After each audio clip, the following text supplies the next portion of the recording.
Sem gravação. Vou iniciar a transmissão. Quando aparecer verdinho, tá? Quando quiser, isso aqui tá no ar. Muito boa tarde, caros ouvintes da Rádio WebServe, nosso costumeiro programa Trabalhador em Foco, em todos os dias nesse mesmo horário aqui. Hoje uma tarde agradável na nossa capital das missões, né, doutor Antônio? Sim, uma tarde muito agradável. Hoje vamos levantar um assunto muito interessante para os servidores, né, que é sobre o financiamento imobiliário. Né? Isso. O financiamento imobiliário, que inclusive o sonho da casa própria, né, é o grande sonho da carreira dos brasileiros. Né? Então vamos abordar como funciona o empréstimo, né, as suas garantias, né, os tipos de execuções, né, relativas a esta área. Será muito enriquecedor nosso debate na tarde de hoje. Com toda certeza, né? Hoje temos diversos tipos de financiamentos, né? Como diz, facilidades do governo, né? Temos até, hoje, antigamente era o Minha Casa Minha Vida, hoje já é Casa Verde e Amarela, né? Mas o foco tudo é o mesmo, né? A questão de adquirir a casa própria, né? É uma facilidade, né, para a pessoa poder adquirir a casa própria. Né? Isso. Inclusive, as facilidades são estendidas para o servidor público, né? Porque, de certa forma, o financiamento ele funciona da mesma forma para todas as outras pessoas que procuram crédito. Sim. A grande diferença é que os servidores públicos, por terem estabilidade, né, esses empregos, eles costumam ter a vantagem na análise do crédito, né? Que a instituição financeira ela concede taxas de crédito mais adequadas ao servidor público, menores, digamos assim, né? Até porque elas não têm um certo risco, né, Exato. de uma eventual demissão desse trabalhador, desse que realizou esse financiamento, né? Exato. É feita uma análise para a instituição financeira, quando vai procurar um financiamento, é feita uma análise de crédito, né? Das condições, ali, se o servidor ele pode assumir a parcela, ressaltando que a parcela não pode ultrapassar 30% do orçamento, né, dos rendimentos, na verdade. Né. A análise jurídica também é feita, né, para ver se existe uma pendência do nome, a matrícula do imóvel a ser adquirido, isso tudo ok, né? Várias situações que vão depender do financiamento. Né. Inclusive a avaliação do imóvel, né, ver se a estrutura física do imóvel está de acordo com o que vai ser financiado. Sim. Então, a instituição financeira ela se resguarda de uma série de requisitos para aprovar esse financiamento. O que eu vou ressaltar, quais vantagens dessa linha de crédito para o servidor público? Né? Elas costumam ter taxas e condições mais vantajosas. Né? Alguns bancos oferecem a esse tipo de cliente, o servidor público, um percentual maior de crédito em relação à pessoa comum. Lembrando que é possível financiar no máximo 80% a 90% do preço do imóvel, pelas regras atuais. Né? Então, isso é muito vantajoso para o servidor público. Né? A questão da taxa de juros é a principal atrativo, digamos, para o servidor público. Né? A linha da parte de crédito ela é muito melhor do que a pessoa comum, né? Assim. Até como tu disse, né, Antônio, tem toda a questão que o servidor público ele tem uma estabilidade, então ele vai também passar ao banco, à financeira, essa certa tranquilidade para que na hora de contratar não tenha esses riscos, né? E até fazendo um adendo, que antes tu comentou conosco ali, da parte de 30%, né? Sim. Lembrando que 30% não é consumir 30% do faturamento, vamos assim supor, né, 30% do faturamento do servidor, apenas nesse financiamento, no global todo. Exato, né? Muito bem observado, né? E isso é importante observar, ter essas observações, né? Inclusive tem a opção também de ser descontado na própria folha de pagamento desse financiamento, né? Essa é uma vantagem que está mais garantia ainda para o banco, né? Com certeza. Que já é descontado na própria folha do pagador. A questão de taxas de juros, assim, atualmente... O que gira um percentual, assim? Tipo Caixa e Banco do Brasil, eles têm umas condições que possibilitam uma taxa mínima de juros de crédito, né? O financiamento, digamos, um exemplo aqui da Caixa Econômica Federal, pode ter juros de 8% ao ano, né, porque é fixado. Que se for para outra pessoa, o juro já é maior, digamos, em 9,75%, né? 10%, né? Varia, né? Então, há uma facilidade na questão dos juros, né, para o servidor público. Também tem a opção de 2,95% ao ano, mais correção por IPCA, que também é outra forma de... Lembrando que o IPCA é nada mais do que uma forma de reposição do valor aquisitivo da moeda, né? Corrigir esse valor, né? Eu queria fazer uma pergunta para o Dr. Antônio, então. Contratado o financiamento, quais garantias que a instituição financeira tem para reaver sobre o empréstimo? Sim. Depois de contratado, digamos, eu contratei o financiamento, né? Eu já sou de posse de imóvel. O banco, antes mesmo de assinar o contrato, ele tem que ter uma garantia. As garantias mais usadas no sistema econômico do Brasil para financiamento é a hipoteca e a alienação fiduciária. A hipoteca já caiu meio em desuso por causa da grande dificuldade que os bancos tinham em retomar, né, esses imóveis, digamos, em caso de inadimplência. Né? Havia uma certa dificuldade na execução, então acabou um pouco em desuso. Né? Então, eu podia explicar o que significa essa alienação fiduciária, né, para o nosso ouvinte, né, doutora? Bom, então a alienação fiduciária é um tipo de garantia numa relação de negociação de compra de bens, ou seja, quando o servidor, enfim, o cliente adquire um imóvel, ele tem que dar uma garantia. O doutor Antônio mesmo ressaltou, a hipoteca caiu em desuso, sendo então utilizada apenas a alienação fiduciária, ou seja, se o cara adquire, o cliente adquire um apartamento, digamos assim, a própria garantia do financiamento será o próprio imóvel. Isso garante, então, assim, o credor assim, uma maior facilidade na hora de reaver o valor financiado. O próprio imóvel, então, garante a dívida, por assim dizer. Isso. E a propriedade desse bem fica registrada no nome de quem? Fica no nome, então, do que contratou, né, no caso ali, ficando o banco, no caso da instituição que forneceu o financiamento à posse indireta do bem. Exato. Surgem algumas dúvidas sobre a alienação fiduciária, né? Interessante nós levantarmos aqui que a pessoa que tem um imóvel alienado, financiado, né, com esse tipo de garantia, né, que pode surgir, né? Alguma delas até que eu já ouvi bastante questionamentos, né? Se o devedor pode passar a titularidade da dívida para outra pessoa, né? Então isso é interessante nós levantarmos. É possível que seja feito, seja repassada a titularidade. E vamos supor que seja possível, essa titularidade aqui transfere só a titularidade do bem ou transfere o financiamento também, doutor? Assim, pode ser feito a transferência da titularidade e transfere o financiamento também. Uma pessoa interessada em adquirir o bem do devedor pode assumir a dívida e continuar pagando o credor, que falta para se tornar dono do bem. Porque o que está na posse do imóvel, né, que tem financiado, ele não tem a propriedade do bem. Sim, a propriedade ainda continua com o banco. Exato, né? Muito bem ressaltado, é isso mesmo.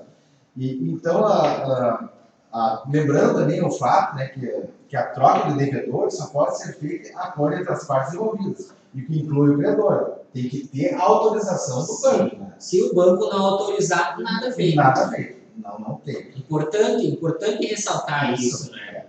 Após os trâmites necessários com a troca do registro de propriedade no cartório e as alterações contratuais, o novo devedor deve ser acertado com o executor da assumir a dívida, tornando-se para o término do pagamento do novo dono do bem. Depois que ele pagar a instituição financeira, ele vai ter a propriedade do bem. Automaticamente se transfere a propriedade do bem, então, para ele. Outra dúvida que surge, que a gente percebe também no dia a dia, que se a moradia pode ser tomada pelo credor pela alienação fiduciária. Né? Sim, é uma dúvida, eu acho que não só nossa aqui nesse momento, mas acho que da maioria dos nossos ouvintes, sim, né, doutor? Sim. Doutora Alain, nós podemos dizer que sim, ela pode ser tomada, uma vez que, ao utilizar a alienação fiduciária como garantia do pagamento da dívida, o proprietário do imóvel se torna o credor do bem, enquanto o devedor tem apenas a posse, como havia dito anteriormente. E assim, essa retomada, por assim dizer, do banco, pode ser após quanto tempo, quantas parcelas assim que o banco pode retomar esse bem? A retomada do bem, assim, o início do processo de execução, a retomada, ela em média necessário, não é necessário, é posto mais a partir de 60 dias de atraso. Né? Por isso que tem que ter muito cuidado, né, quando tu adquirir um imóvel e em razão de não deixar a inadimplência. Porque agora, com esse Instituto da Alienação Fiduciária, a retomada do bem para o credor é muito mais rápido do que acontecia antigamente. Sim, até porque fica gravado na matrícula Exato. também, né? Outra dúvida assim, também que me surge bastante, doutor Ezequiel, os nobres podem me ajudar, com a morte do devedor, esse contrato, essa alienação fiduciária, ela se extingue também, essa obrigação? Não. Em caso do... Assim, o contrato de alienação fiduciária, eles podem levar antes que todas as dívidas são quitadas. É um financiamento longo, né? Então, normalmente em 30 anos, exato. 25 anos, né? Então, nesse caso, é bem comum que, dependendo, né, da idade, da condição física, de saúde, da idade do contratante, ele possa vir a falecer, né, digamos, no decorrer desse financiamento. Sim. E nem caso o devedor faleça durante o pagamento do contrato, a dívida vai para os herdeiros, que são responsáveis por pagar as dívidas até os herdeiros da herança, conforme 1821 do Código Civil. Então, a obrigação de pagar o financiamento se transmite aos demais herdeiros. Se transmite aos herdeiros. É importante isso, porque muitas vezes a gente não tem, muitas pessoas não têm esse conhecimento, exato, né, que essa dívida ela se dívida perpetua no tempo, né? Mas não é dessa forma. Nesse modelo de garantia, é fundamental, é bom deixar alerta que a obrigação de pagar se transmite aos demais herdeiros. Então, caso vier a falecer no decorrer do contrato, a família tem que continuar pagando o bem até o final do contrato para poder adquirir a posse do bem. Até também nesse mesmo sentido, ocorrendo da morte e tudo mais, às vezes a família se aperta um pouco de dinheiro, né?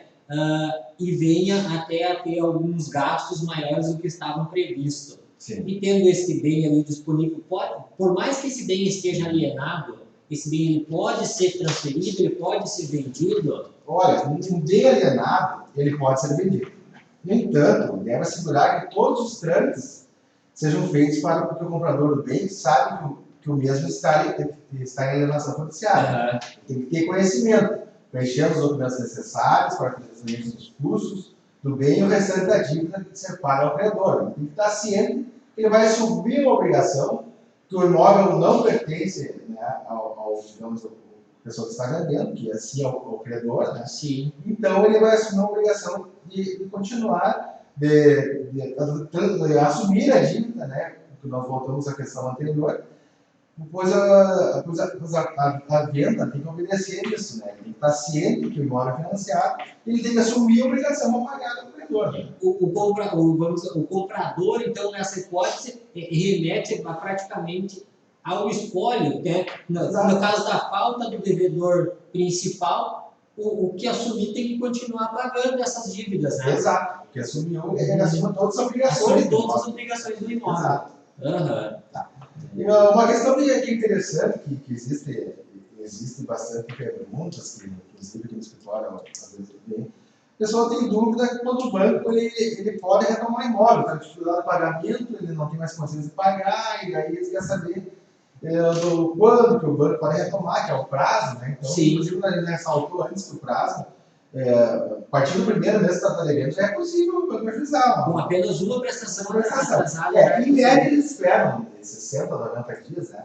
Tenta uma negociação. Tenta primeiro um acordo. Um acordo, né? Você conhece as condições, mas não demora muito. Antigamente demorava um pouco mais, assim, digamos, para iniciar uma execução. Mas agora, com a garantia da alienação fiduciária, se tornou muito mais rápido o procedimento, né?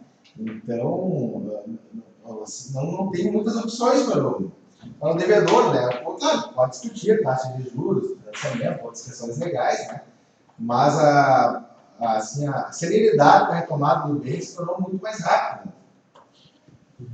E nesses contratos, até voltando como diz, um pouquinho para trás, doutor Antônio, nesses contratos de financiamento,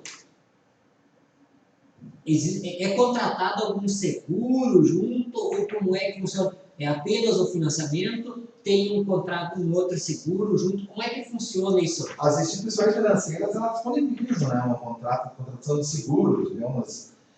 Tem modalidades que é a questão da contratação de seguro em caso de desemprego, digamos. Um contrato de seguro que é de caso ocorrer o desemprego, a seguradora ela paga as parcelas dentro do período X que contratou ali, né? Que daí o atleta poder arrumar outro emprego, dar continuidade, né?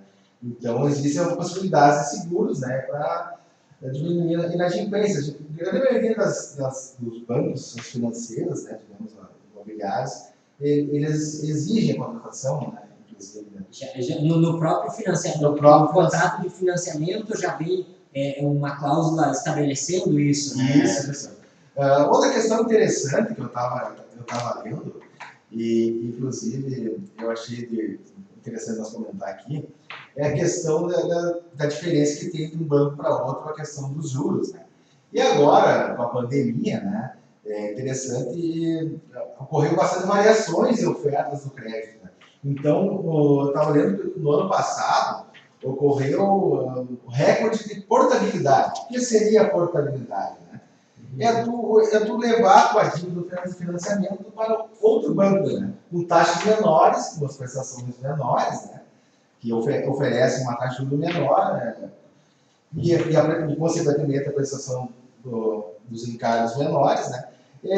Como funciona isso? Eu vou explicar meio por cima, assim, né? A grosso modo, né? Como funciona. A portabilidade é a seguinte: eu tenho o financiamento do banco X. Aí o banco Y entrou em contato comigo, ofereceu taxas de juros menores, financiamento a longo prazo, aumentar os anos de financiamento, digamos, né? E a parcela diminui, digamos, baixa uns 20%. Isso aí, na crise atual, isso aí já né, já ajuda no orçamento familiar. Tu baixar essa prestação mensal, essa obrigação mensal. Né? Então, eu vou lá no banco, né? aceito as condições, né? Assino um novo contrato e o banco Y paga o financiamento do banco X e compra aquele financiamento. Né? Se subroga nesse crédito. Exato, perfeita colocação. Acaba gerando um novo, refinanciando. Essa é a portabilidade. Né? Antes não era muito comum acontecer isso, mas em razão agora da situação econômica atual, isso cresceu muito nos últimos anos. Né? Nessa portabilidade, até, talvez eu esteja saindo um pouco do foco, mas nessa portabilidade, é possível que depois esse devedor venha a renegociar esse crédito nesse novo banco, novo banco, vamos por assim dizer, né? Não, é possível fazer uma renegociação, né? Mas, no entanto, não ultimamente, né? São recentes essas renegociações, né? Então não há necessidade de discutir, na verdade, o que foi perfeitizado, né? Recentemente. São alguns destaques, né, que são interessantes comentar, né, a respeito do financiamento, porque é um tema bem interessante. Né? É um tema bem interessante e bastante longo, que nós teríamos que ter uma tarde toda aqui para nós apenas discutir sobre isso, né? Exato. Temos aí mais questão de 1 minuto e meio para nós, mais alguma colocação que os senhores acham pertinente que seja reposicionado? Não, um alerta assim, de sempre ficar atento ao negociar o imóvel, né? Tem que financiar o imóvel, né? Ver se enquadra dentro do orçamento familiar, né? Prestar atenção nas taxas de juros, né? na garantia que é dada, né? Se cercar de certos cuidados no assumir uma obrigação. Né? Sempre como até eu comentei em um programa anterior, sempre ler, né? Antes de assinar qualquer documento, qualquer contrato, sempre ler, tá bem atento ao que diz as letras miúdas, não é? Exato. Nas entrelinhas. Nas entrelinhas, exatamente. Né? Então, vamos por aqui finalizando mais um programa Trabalhador em Foco, na nossa Rádio Web Serve, desejando a todos uma boa tarde, um bom resto de semana e, como sempre diz, né, em qualquer dúvida, procure um advogado de sua confiança, chega até a procuradoria, aos fóruns aí, sempre trabalhar recostado em um advogado, né? Exato. Tenham todos uma boa tarde e até uma próxima oportunidade.